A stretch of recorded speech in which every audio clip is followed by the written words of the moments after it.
പക്ഷെ കേരളം ഇന്ന് എല്ലാ രംഗത്തും പിന്തള്ളപ്പെടുകയും ജാതി മത രാഷ്ട്രീയത്തിനപ്പുറത്ത് ഒരു വികസിത കേരളം, വികസിത നിലമ്പൂർ എന്നുള്ള മുദ്രാവാക്യം, എന്നുള്ള ലക്ഷ്യം LDFനെതിരായിട്ട് UDF എന്തെങ്കിലും ഉയർത്തുന്നതിൽ യാതൊരു ആത്മാർത്ഥതയാണ്. രാഷ്ട്രീയ തട്ടിപ്പും ജനവഞ്ചനയാണ്.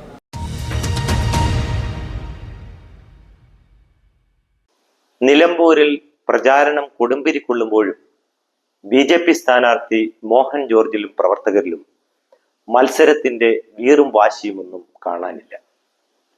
മണ്ഡലത്തിന് പുറത്തു നിന്നുള്ള BJP പ്രവർത്തകരോ സംസ്ഥാനമെമ്പാടുമുള്ള നേതാക്കളോ കൂടുതലായി ഇത്തവണ നിലമ്പൂരിൽ എത്തിയിട്ടില്ല. നിലമ്പൂരിൽ സ്ഥാനാർത്ഥിയെ മത്സരിപ്പിക്കേണ്ടതില്ലെന്ന് ആദ്യഘട്ടത്തിൽ BJP നേതാക്കൾ നിലപാടെടുത്തെങ്കിലും പിന്നീട് മലപ്പുറത്തെയും നിലമ്പൂരിലെയും നേതാക്കൾ വാശി പിടിച്ചതോടെയാണ് സ്ഥാനാർത്ഥിയെ പ്രഖ്യാപിച്ചത്. കേന്ദ്രമന്ത്രിമാരായ സുരേഷ് ഗോപിയും ജോർജ് കുര്യനും മുതിർന്ന ചില നേതാക്കളും ചേർന്ന് പേരിന് നിലമ്പൂരിൽ വന്നു പോവുക മാത്രമാണ് ഉണ്ടായത്.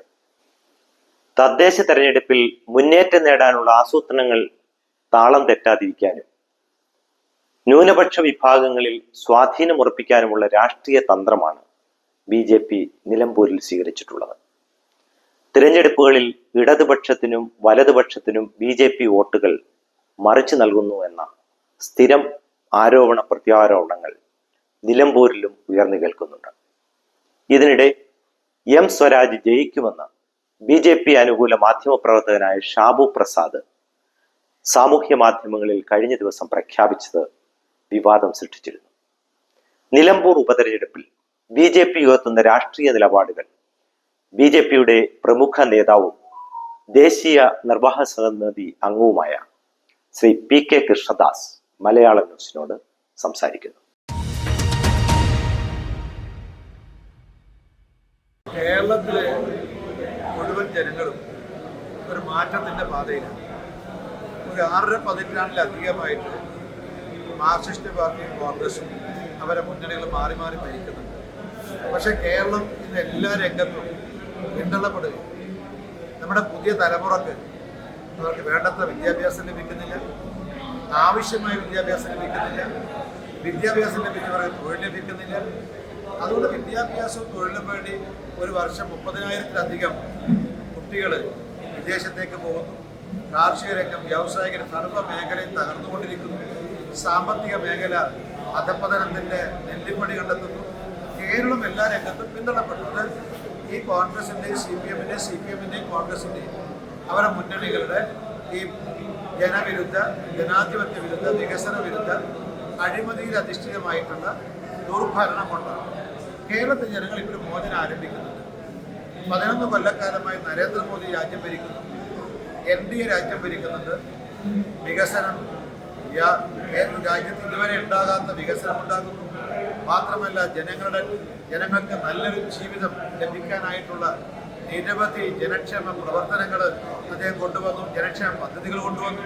അപ്പം ഒരു ഭാഗത്ത് LDFന്റെ UDF ദുർഭരണം അനുഭവിച്ച ജനങ്ങൾ, മറുഭാഗത്ത് 11 വർഷക്കാലത്തെ വികസനത്തിലും ജനക്ഷേമത്തിലും അധിഷ്ഠിതമായിട്ടുള്ള നരേന്ദ്രമോദിജിയുടെ ഭരണം അനുഭവിച്ചറിയുന്ന ജനങ്ങൾ കേരളത്തിലും ഒരു രാഷ്ട്രീയ മാറ്റം വേണമെന്ന് ആഗ്രഹിക്കുന്നു.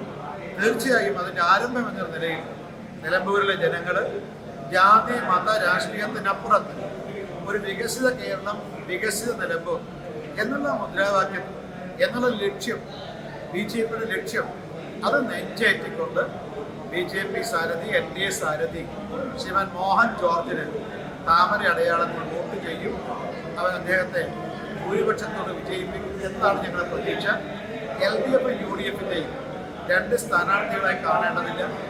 അതേപോലെ സ്വതന്ത്ര സ്ഥാനാർത്ഥിയെയും ഇതിൽ രണ്ടിൽ വ്യത്യസ്തനായി കാണേണ്ടതില്ല.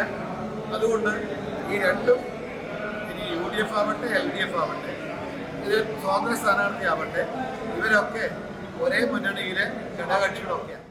LDFനെതിരായിട്ട് UDF എന്തെങ്കിലും ഉയർത്തുന്നതിൽ യാതൊരു ആത്മാർത്ഥതയാണ്. രാഷ്ട്രീയ തട്ടിപ്പും ജനവഞ്ചനയാണ്. കാരണം മാർക്സിസ്റ്റ് പാർട്ടി എന്നുള്ളത് കോൺഗ്രസ് നേതൃത്വം നൽകുന്ന IND സഖ്യത്തിലെ ഘടകകക്ഷിയാണ്. അതുകൊണ്ട് മാർക്സിസ്റ്റ് പാർട്ടി സഖ്യത്തെ, പിണറായി ഗവൺമെന്റിനെ നിലനിർത്തുക എന്നുള്ളത് VD സതീശൻ്റെയും അതേപോലെ UDFിൻ്റെയും ആവശ്യം. അത് മുന്നണി ധർമ്മത്തിൻ്റെ ഭാഗമാണ്. അതുകൊണ്ടാണ് LDFിനെതിരെ ഉയർന്നു വരുന്ന, പിണറായി സർക്കാരിനെ ഉയർന്നു വരുന്ന ജനരോഷത്തെ തടഞ്ഞു നിർത്താനാണ് VD സതീശൻ എന്ന പ്രതിപക്ഷ നേതാവ് തയ്യാറാകുന്നത്. അതവരുടെ മുന്നണി ധർമ്മമാണ്. അതുകൊണ്ട് LDFും UDFും തമ്മിൽ യാതൊരു വ്യത്യാസമില്ല. ഇത് രണ്ടും ഒന്നിൻ്റെ ഭാഗം തന്നെയാണ്. അതുകൊണ്ട് അത് LDFിൻ്റെ ഭരണവിരുദ്ധ വികാരം അത് NDAക്കാണ് അനുകൂലമാകുക. അതെങ്ങനെയാണ് UDFിന് അനുകൂലമാവുക? കാരണം LDFിൻ്റെ ഭാഗം തന്നെയാണ് UDF. IND സഖ്യവും NDA സഖ്യവും തമ്മിലുള്ള നേരിട്ടുള്ള മത്സരമാണ് നിലമ്പൂരിൽ നടക്കുന്നത്. അതുകൊണ്ട് വികസനം ആഗ്രഹിക്കുന്നവർ, പുതിയ തലമുറക്ക് നല്ലൊരു ഭാവി ആഗ്രഹിക്കുന്നവർ താമരയിൽ മോഹൻ ജോർജിന് അനുകൂലമായി വോട്ട് ചെയ്യും എന്നാണ് ഞങ്ങൾ പ്രതീക്ഷിക്കുന്നത്.